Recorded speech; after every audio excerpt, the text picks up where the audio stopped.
ಇವತ್ತಿನ ಈ ಪ್ರತಿಭಟನೆಯಲ್ಲಿ ಎರಡು ಕಡೆ ವಿಡಿಯೋ ಆಗ್ತಾ ಇದೆ. ಎರಡು ಕಡೆ ಒಂದು ವಿಡಿಯೋ ವಿಶ್ವ ಹಿಂದೂ ಪರಿಷತ್ ಬಜರಂಗ ದಳದ ಕಾರ್ಯಕರ್ತರ ಒಂದು ಹುಮ್ಮಸ್ಸು ಯಾವ ರೀತಿ ಭಾಷಣ ಮಾಡ್ತಾರೆ ಅನ್ನೋ ಸಲುವಾಗಿ ಹುಮ್ಮಸ್ಸಿನಿಂದ ನಮ್ಮ ಕಾರ್ಯಕರ್ತರು ಒಂದು ಕಡೆ ವಿಡಿಯೋ ಮಾಡ್ತಾ ಇದ್ದಾರೆ. ಇನ್ನೊಂದು ಕಡೆ ವಿಡಿಯೋ ಯಾರು ಮಾಡ್ತಾರೆ ಅನ್ನೋದು ನಿಮ್ಗೆ ಗೊತ್ತೈತಿ, ಪೊಲೀಸರು. ಅವ್ರು ಮಾಡೋ ವಿಡಿಯೋ ಏನಪ್ಪಾ ಅಂತಂದ್ರೆ ಇವ್ರು ಏನು ಮಾತಾಡ್ತಾರೆ, ಇವ್ರು ಯಾವ ರೀತಿ ಮಾತಾಡ್ತಾರೆ, ಮುಸಲ್ಮಾನರಿಗೆ ಏನಂತಾರೆ, ಗೋ ಬಗ್ಗೆ ಏನು ಮಾತಾಡ್ತಾರೆ, ಯಾರಿಗೆ ಬೈತಾರೆ, ಯಾವ ರೀತಿ ಕೇಸ್ ಮಾಡಬೇಕು, ಯಾವ ಪ್ರಚೋದನಕಾರಿ ಭಾಷಣ ಇವ್ರಿಗೆ ಕೇಸ್ ಹಾಕಬೇಕು, ಇವ್ರನ್ನ ಏನೇನು ಹೊಂಚಾಕಿ ಯಾವ ರೀತಿ ಕೇಸ್ ಮಾಡಬೇಕು ಅನ್ನೋಂಥ ದೃಷ್ಟಿಕೋನದಲ್ಲಿ ಒಂದು 2-3 ಕಡೆ ವಿಡಿಯೋ ನೋಡ್ತಾ ಇದೆ. ಈ ರೀತಿ ವಿಡಿಯೋಗಳಿಗೆ ಬಜರಂಗ ದಳ ಹಿಗ್ಗಿಲ್ಲ, ಕುಗ್ಗಿಲ್ಲ, ಎಂದೂ ಬಗ್ಗೋದೂ ಇಲ್ಲ. ಯಾಕಂದ್ರೆ ಇಂಥ ವಿಡಿಯೋಗಳನ್ನ ನಾವು 100 ವಿಡಿಯೋಗಳು ಕೇಳ್ತೇವೆ. ನೀವು ಮಾಡೋದು ಬೇಡ, ನಮ್ಮ ಕಾರ್ಯಕರ್ತರು ನಾಳೆಗೆ ಇದನ್ನ ವಿಡಿಯೋ, ನಮ್ಮ ಕ್ಷೇತ್ರೀಯ ಪ್ರಮುಖರ video, Bajrang Dal ಸಂಯೋಜಕರ video, Pundlik G ಅವ್ರ ವಿಡಿಯೋ, ಅವರೇ ವಿಡಿಯೋನ ಇನ್ಸ್ಟಾಗ್ರಾಮದಲ್ಲಿ ಶಿವಾಜಿ ಮಹಾರಾಜರು ಒಂದು ಸ್ಟೇಟಸ್ ಹಾಕಿ ನಿಮ್ಗೆ ಅಪ್ಲೋಡ್ ಮಾಡ್ತಾರೆ. ನೀವು ಯಾಕೆ ವಿಡಿಯೋ ಮಾಡ್ತೀರಿ? ಅದು ಮಾಡುವಂಥ ಅವಶ್ಯಕತೆ ಇಲ್ಲ. ಯಾಕಂದ್ರೆ ನಮ್ಮ ಕಾರ್ಯಕರ್ತರು ತಯಾರಾಗಿದ್ದಾರೆ. ಇದಕ್ಕೆ ಯಾಕೆ ತಯಾರಾಗಿದ್ದಾರೆ? ಒಂದೇ, ಯಾಕಂದ್ರೆ ಹಿಂದೂ ಸಮಾಜ ಇಂಥ ಕೇಸಿಗೆ ಹೆದರಿಲ್ಲ, ಬಗ್ಗಿಲ್ಲ, ಕುಗ್ಗಿಲ್ಲ, ಹೆದರುವಂತ ಪ್ರಶ್ನೆನೇ ಇಲ್ಲ.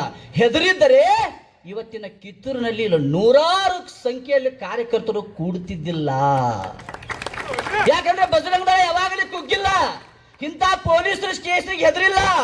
ಪೊಲೀಸರು ಇವತ್ತು ನಾವು ಕಾರ್ಯಕ್ರಮವನ್ನ ತಯಾರಿ ಮಾಡಿದ್ದೇವೆ. ನಮ್ಮ ಅಧ್ಯಕ್ಷರು, ನಮ್ಮ ತಾಲೂಕು ಅಧ್ಯಕ್ಷರು, ಜಿಲ್ಲಾ ಅಧ್ಯಕ್ಷರು, ನಮ್ಮ ಜಿಲ್ಲಾ ಸಂಯೋಜಕರು, ಜಿಲ್ಲಾ ಕಾರ್ಯದರ್ಶಿಗಳು ಎಲ್ಲರೂ ಒಟ್ಟಿಗೆ ಒಂದು ತೀರ್ಮಾನಕ್ಕೆ ಬಂದರು.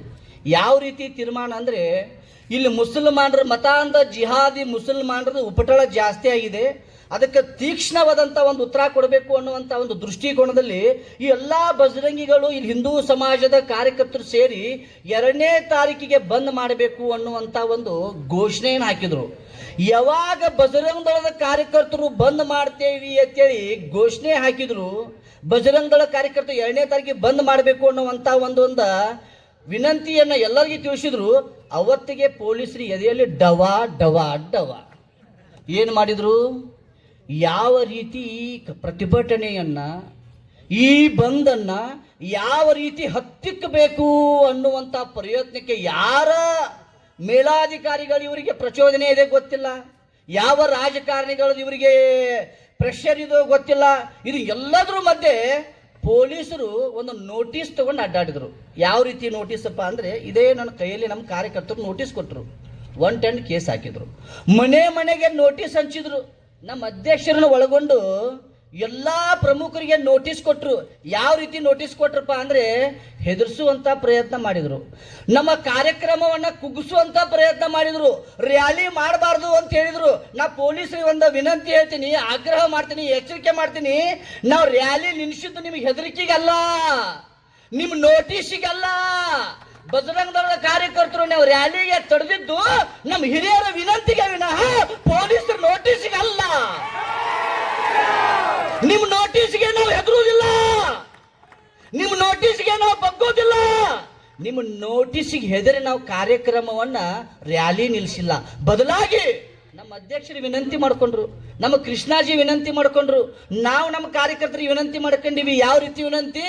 ಎಲ್ಲ ಹಿರಿಯರ ಅಪೇಕ್ಷೆ ಇದೆ, ಇಲ್ಲಿದ್ದಂಥ ತಾಲೂಕಿನ ಪ್ರಮುಖರ ಎಲ್ಲರೂ ಒಂದು ನಿರ್ಣಯ ಇದೆ, ಕೇವಲ ನಾವು ಒಂದು ಪ್ರತಿಭಟನೆ ಮಾಡಿ ಒಂದು ಮನವಿ ಕೊಡಬೇಕು ಅನ್ನೋದನ್ನ ಯೋಚನೆ ಮಾಡಿದ್ದೇವೆ.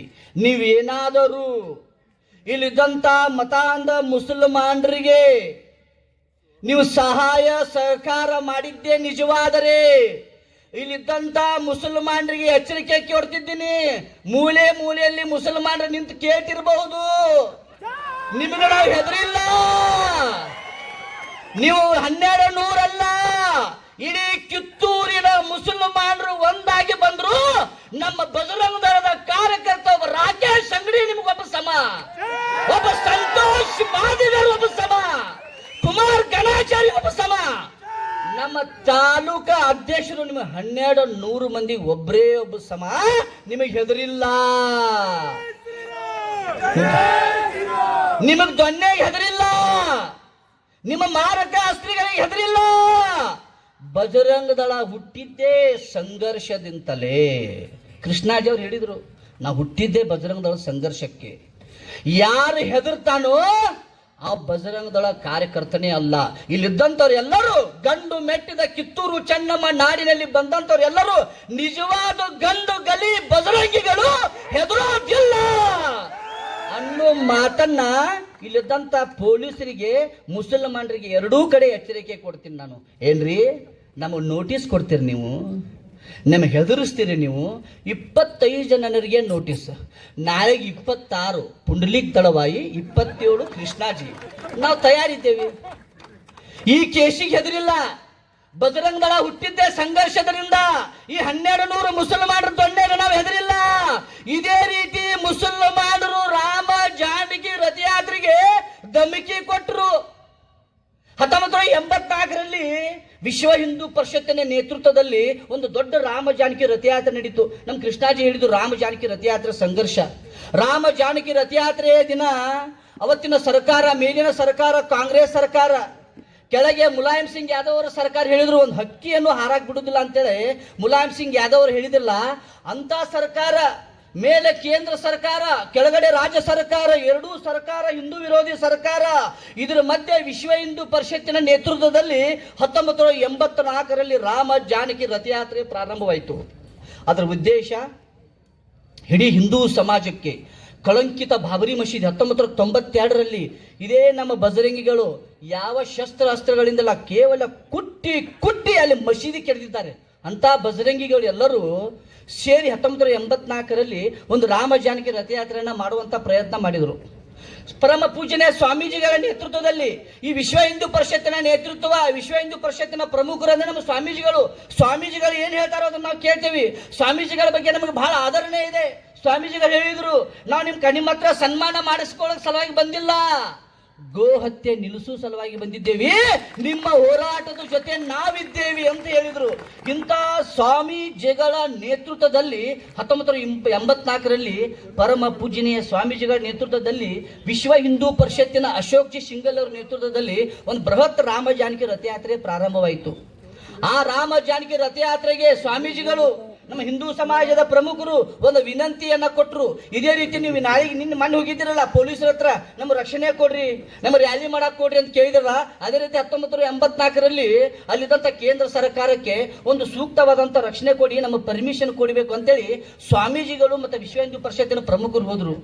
ಅವಾಗಿದ್ದಂಥ ಕೇಂದ್ರ ಸರ್ಕಾರ ಕಾಂಗ್ರೆಸ್, ರಾಜ್ಯ ಸರ್ಕಾರ ಮುಲಾಯಂ ಸಿಂಗ್ ಯಾದವ್ ಸರ್ಕಾರ ನಯವಾಗಿ ಉಗ್ರವಾಗಿ ತಿರಸ್ಕಾರ ಮಾಡ್ತೀವಿ, ನಿಮಗೆ ನಾವು ರಕ್ಷಣೆ ಕೊಡಲ್ಲ, ನೀವು ಯಾವ ರೀತಿ ರಾಮ ಜಾನಕಿ ರಥಯಾತ್ರೆ ಮಾಡ್ತೀರಿ ಮಾಡಿ, ನಾವು ನಿಮಗೆ ರಕ್ಷಣೆ ಕೊಡಲ್ಲ ಅಂತೇಳಿ ಸರ್ಕಾರ ತಿರಸ್ಕಾರ ಮಾಡ್ತೀವಿ.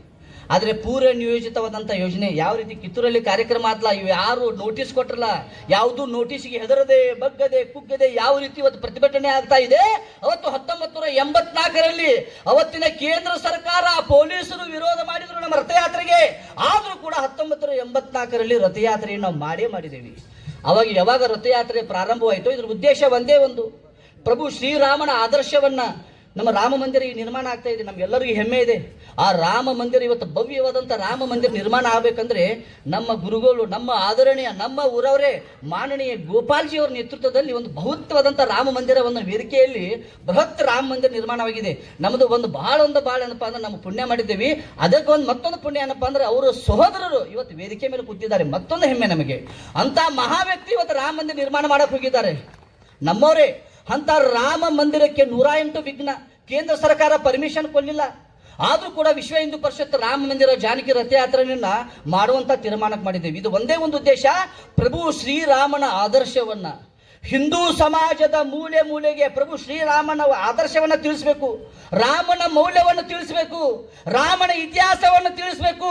ಹಿಂದೂ ಹೃದಯದಲ್ಲಿ ರಾಮನ ಆದರ್ಶವನ್ನು ತಿಳಿಸಿ ಕಳಂಕಿತವಾದಂಥ ಬಾಬರಿ ಮಸೀದಿಯನ್ನು ಒಡೆದು ಅಲ್ಲಿ ರಾಮ ಮಂದಿರವನ್ನು ನಿರ್ಮಾಣ ಮಾಡಬೇಕು ಅನ್ನುವಂಥ ಉದ್ದೇಶಕ್ಕೆ ರಾಮ ಜಾನಕಿ ರಥಯಾತ್ರೆ ಪ್ರಾರಂಭವಾಯಿತು. ಒಂದು ಕಡೆ ವಿರೋಧವೂ ಪ್ರಾರಂಭವಾಯಿತು. ಆ ವಿರೋಧದ ಮಧ್ಯೆ ನಾವು ರಾಮ ಜಾನಕಿ ರಥಯಾತ್ರೆಯನ್ನು ಪ್ರಾರಂಭ ಮಾಡಿದ್ದೇವೆ. ಮತ್ತೊಂದು ವಿರೋಧ, ಅಲ್ಲಿದ್ದಂಥ ಮುಸಲ್ಮಾನರು, ಇಲ್ಲಿ ಮೊನ್ನೆ ಇದ್ದಂಥ ತೋಪಡ ಪಿಪಡ 1200 ಮಂದಿ ಮುಸಲ್ಮಾನರು ಕೈಯಲ್ಲಿ ದೊಣ್ಣೆ ಹಿಡ್ಕೊಂಡು ಬಂದ್ರಲ್ಲ, ಅದೇ ರೀತಿ ಮುಸಲ್ಮಾನರು ನಮಗೆ ಆವಾಜ್ ಹಾಕಿದ್ರು. ಯಾವ ರೀತಿ ಆವಾಜ? ನಿಮ್ಮ ರಾಮ ಜಾನಕಿ ರಥಯಾತ್ರೆ ನಾವು ಹೋಗಕ್ಕೆ ಬಿಡಲ್ಲ. ನಿಮ್ಮ ರಾಮ ಜಾನಕಿ ರಥಯಾತ್ರೆ ದಿಲ್ಲಿಯಿಂದ ಅಯೋಧ್ಯಕ್ಕೆ ಹೋಗಕ್ಕೆ ನಾವು ಬಿಡಲ್ಲ. ನಿಮಗೆ ತಾಕತ್ತಿದ್ರೆ ನಮ್ಮ ತಾಕತ್ತಿಗೆ ಹಿಂದೂ ಸಮಾಜದ ಗಂಡಸ್ತನಕ್ಕೆ ಮುಸಲ್ಮಾನರು ಸವಾಲ್ ಹಾಕಿದ್ರು. ನಿಮಗೆ ನಿಜವಾಗಲೂ ತಾಕತ್ತಿತ್ತಪ್ಪ ಅಂದ್ರೆ ದಿಲ್ಲಿಯಿಂದ ಅಯೋಧ್ಯೆವರೆಗೂ ನಿಮ್ಮ ರಾಮ ಜಾನಕಿ ರಥಯಾತ್ರೆಯನ್ನ ತಗೊಂಡು ಹೋಗ್ರಿ ನೋಡೋಣ ಅಂತ ಹೇಳಿದರು. ಆವಾಗ ವಿಶ್ವ ಹಿಂದೂ ಪರಿಷತ್ತಿನ ಹಿರಿಯರು ಅಶೋಕ್ ಜಿ ಶಿಂಗಲ್ ಅವರು ಒಂದೇ ಒಂದು ಕರೆ ಕೊಟ್ಟರು. ಹಿಂದೂ ಸಮಾಜದ ನವ ತರುಣರೇ, ಯುವಕರೇ, ಬನ್ನಿ ನಮ್ಮ ರಾಮ ಜಾನಕಿ ರಥಯಾತ್ರೆ ರಕ್ಷಣೆಯನ್ನು ನಾವು ಮಾಡಬೇಕು. ಅದರ ರಕ್ಷಣೆಗಾಗಿ ನಾವೆಲ್ಲರೂ ಕಂಕಣ ಬದ್ಧರಾಗಬೇಕು. ಎಲ್ಲ ಹಿಂದೂ ತರುಣರೇ ಬನ್ನಿ ರಾಮ ಜಾನಕಿ ರಥಯಾತ್ರೆಗೆ ರಕ್ಷಣೆಗೆ ಬನ್ನಿ ಅಂತೇಳಿ ಒಂದೇ ಒಂದು ಕರೆಗೆ 3 ಲಕ್ಷ ನವ ತರುಣ ಹಿಂದೂಗಳು ರಕ್ಷಣೆಗೆ ಬಂದಿದ್ರು. ಅವಾಗ ಬಜರಂಗ ದಳ ಪ್ರಾರಂಭವಾಯಿತು 1984ರಲ್ಲಿ. ಯಾವ ಮುಸಲ್ಮಾನರು ನಮಗೆ ಹೇಳಿದ್ರಲ್ಲ, ನಮ್ಮ ಗಂಡಸ್ಥಾನಕ್ಕೆ ನಮ್ಮ ತಾಕತ್ತಿಗೆ ಸವಾಲ್ ಹಾಕಿದ್ರಲ್ಲ, ದಿಲ್ಲಿಯಿಂದ ಅಯೋಧ್ಯಕ್ಕೆ ನಿಮಗೆ ರಾಮ ಜಾನಕಿ ರಥಯಾತ್ರೆ ಹೋಗಕ್ಕೆ ಬಿಡುದಿಲ್ಲ ಅಂತ ಹೇಳಿದ್ರಲ್ಲ, ಆ ಮುಸಲ್ಮಾನರಿಗೆ ಬಜರಂಗ ದಳ ಹೇಳ್ತಿ, ನೀವೇನಾದರೂ ರಾಮ ಜಾನಕಿ ರಥಯಾತ್ರೆಯನ್ನ ತಡೆದಿದ್ದ ನಿಜವಾದ್ರೆ ನಿಮ್ಮ ಮಸೀದಿಯಲ್ಲಿ ಹೋಗಿ ನಾವು ಶ್ರೀರಾಮ ಜಾನಕಿ ಮಂತ್ರವನ್ನ ಹೇಳ್ತೇವೆ, ನಿಮಗೆ ತಾಕತ್ತಿದ್ರೆ ಮುಸಲ್ಮಾನರು ತಡೀರಿ ನೋಡೋಣ ಅಂತ ಹೇಳಿದ್ರು. ನೀವು ರಾಮ ಜಾನಕಿ ರಥಯಾತ್ರೆ ತಡೆದಿದ್ದ ನಿಜವಾದ್ರೆ ಸರಿ ನೀವು ರಾಮ ಜಾನಕಿ ರಥಯಾತ್ರೆಯನ್ನ ತಡೆದಿದ್ದ ನಿಜವಾದ್ರೆ ಪ್ರತಿ ಮಸೀದಿಯಲ್ಲಿ ಹೋಗಿ ನಾ ಹನುಮಾನ್ ಚಾಲಿಸ್ ಹೇಳ್ತೇವೆ, ಹರ ಹರ ಮಹಾದೇವ್ ಅಂತ ಹೇಳ್ತೇವೆ ಅಂತೇಳಿ ಮುಸಲ್ಮಾನರಿಗೆ ಹೇಳಿದ್ರು. ಅವ ಮುಸಲ್ಮಾನರು ಎಲ್ಲಾ ಬಾಲ ಮುಚ್ಕೊಂಡು ಮನೆಯಲ್ಲಿ ಕೂತರು. ನಮ್ಮ ರಾಮ ಜಾನಕಿ ರಥಯಾತ್ರೆ ನಿರ್ವಿಘ್ನವಾಗಿ ಅಯೋಧ್ಯೆವರೆಗೂ ರಾಮ ಜಾನಕಿ ರಥಯಾತ್ರೆ ಹೋಯ್ತು. ಅದಕ್ಕೆ ಇಲ್ಲದಂತ ಮುಸಲ್ಮಾನರಿಗೆ ನಾನು ಮತ್ತೊಂದು ಸರಿ ಎಚ್ಚರಿಕೆ ಕೊಡ್ತೀನಿ. ಸಮಯ ಬಾಳಾಗಿದೆ, ಬಿಸಿಲಲ್ಲಿ ನಾವೆಲ್ಲ ಹಿಂದೂ ಕಾರ್ಯಕರ್ತರು ಕೂತಿದ್ದೀರಿ. ಇನ್ನೂ ಪರಮ ಪೂಜನೀಯ ಸ್ವಾಮೀಜಿಗಳು ಮಾತಾಡಬೇಕು. ಕೊನೆ 2 ನಿಮಿಷದಲ್ಲಿ ನಾನು ಮಾತು ಮುಗಿಸ್ತೀನಿ. ಇಲ್ಲಿದ್ದಂತ ಮುಸಲ್ಮಾನರಿಗೆ ಎಚ್ಚರಿಕೆ ಕೊಡ್ತೀನಿ, ಇದು ಆರಂಭ, ಮುಕ್ತಾಯ ಅಲ್ಲ. ಅಭಿ ಪಿಕ್ಚರ್ ಬಾಕಿ ಹೇ. ಇನ್ನು ಕಿತ್ತೂರಿನಲ್ಲಿ ಕಾರ್ಯಕರ್ತರು ಬರೋರಿದ್ದಾರೆ. ಕೇವಲ ಕಿತ್ತೂರಿನ ಗಂಡುಗಲಿಗಳು ಬಂದಿದ್ದಾರೆ. ಕೇವಲ ಬೆಳಗಾವಿನ ಅಲ್ಪ ಸ್ವಲ್ಪ ಕಾರ್ಯಕರ್ತರು ಬಂದಿದ್ದಾರೆ. ನೀವೇನಾದರೂ ಸೊಕ್ಕಿನಿಂದ ನಮ್ಮ ಕಾರ್ಯಕರ್ತರಿಗೆ ತೊಂದರೆ ಕೊಟ್ಟಿದ್ದೆ ನಿಜವಾದರೆ, ಪೊಲೀಸರು ಇನ್ನೊಮ್ಮೆ ನೋಟಿಸ್ ತೆಗೆದಿದ್ದೆ ನಿಜವಾದರೆ, ಇಡೀ ರಾಜ್ಯದ ಮೂಲೆ ಮೂಲೆಯಲ್ಲಿ ಲಕ್ಷಕ್ಕಿಂತಲೂ ಹೆಚ್ಚು ಬದಲಾಗಿಗಳು ಈ ಕಿತ್ತೂರಲ್ಲಿ ಬಂದು ನಾವು ಕುಳ್ಕೋತೇವಿ. ನಿಮಗೆ ತಾಕತ್ತಿದ್ರೆ ಮುಸಲ್ಮಾನರು ತಡೆದು ನೋಡೋಣ, ಪೊಲೀಸರು ಎಷ್ಟು ಕೇಸ್ ಹಾಕಿದ್ರೆ ನೋಡೋಣ, ಹೆದರುವುದಿಲ್ಲ. ಬಜರಂಗ ದಳ ಹುಟ್ಟಿದ್ದ ಸಂಘರ್ಷಕ್ಕೆ, ನಿಮ್ಮ ಕೇಸಿಗೆ, ನಿಮ್ಮ ಓಟಿಗೆ, ನಿಮ್ಮ ಲಾಟಿಗೆ ನಾವು ಹೆದರುವಂತ ಮಾನಸಿಕತೆ ಬಜರಂಗಿಗಳಿಗಿಲ್ಲ. ಅದಕ್ಕಿಲ್ಲದಂತ ಬಜರಂಗಿಗಳಿಗೆ ನಾವೊಂದು ಉತ್ತರ ಕೊಡ್ತೀನಿ. ದಯವಿಟ್ಟು ನಿಮಗೆ ಒಂದು ವಿನಂತಿ ಮಾಡ್ಕೊತೀನಿ. ಇಲ್ಲಿದ್ದಂತ ಬಜರಂಗ ದಳ ಕಾರ್ಯಕರ್ತರು, ಮನಸಜ್ಜ ರೆಡ್ಡಿ ಅವರೇ ನೀವು ಹೆದರಬೇಡಿ, ರಾಕೇಶ್ ನೀ ಹೆದರಬೇಡ, ಸಂತೋಷ್ ನೀ ಹೆದರಬೇಡ, ಕುಮಾರ್ ನೀ ಹೆದರಬೇಡ. ನಿಮ್ಮ ಜೊತೆ ಬಜರಂಗ ದಳ ಇದೆ, ನಿಮ್ಮ ಜೊತೆ ವಿಶ್ವ ಹಿಂದೂ ಪರಿಷತ್ ಇದೆ. ಈ ಪೊಲೀಸರ ಕೇಸು ಏನು ನಿಮ್ಮ ಮಾಡಕ್ಕಾಗಲ್ಲ. ನಿಮ್ಮ ಜೊತೆ ಸದಾ ಬಜರಂಗ ದಳ ನಿಮ್ಮ ಜೊತೆ ಇರ್ತೀವಿ. ಒಬ್ಬ ಬಜರಂಗ ದಳ ಕಾರ್ಯಕರ್ತರಿಗೂ ನೋವಾದರೆ ಇಡೀ ವಿಶ್ವ ಹಿಂದೂ ಪರಿಷತ್ ನಿಮ್ಮ ಜೊತೆ ಇರುತ್ತೆ ಅನ್ನುವಂಥ ಮಾತನ್ನು ಹೇಳಿ, ಸಮಯದ ಅಭಾವದ ಸಲುವಾಗಿ ನನ್ನ ಮಾತಿಗೆ ಮುಕ್ತಾಯ ಮಾಡ್ತೀನಿ. ಕೊನೆಗೆ ಒಂದು ಎಚ್ಚರಿಕೆ, ಯಾರು ಹೆದರುವಂತ ಅವಶ್ಯಕತೆ ಇಲ್ಲ. ವಿಶ್ವ ಹಿಂದೂ ಪರಿಷತ್ ನಿಮ್ಮ ಜೊತೆ ಇದೆ, ಬಜರಂಗ ದಳ ನಿಮ್ಮ ಜೊತೆ ಇದೆ. ನಾವು ಹುಟ್ಟಿದ್ದೇ ಹೋರಾಟದ ಸಲುವಾಗಿ, ನಾವು ಹುಟ್ಟಿದ್ದೇ ಗೋಮಾತೆಯನ್ನ ತಡೆಯೋ ಸಲುವಾಗಿ. ಪೊಲೀಸರಿಗೆ ನಿಮಗೆ ಎಚ್ಚರಿಕೆ ಕೊಡ್ತೀನಿ, ನಾಳೆ ಇದ್ದಂತ ಕಸಾಯ ಖಾನೆ ಟೋಟಲ್ ಆಗಿ ಬಂದಾಗಬೇಕು.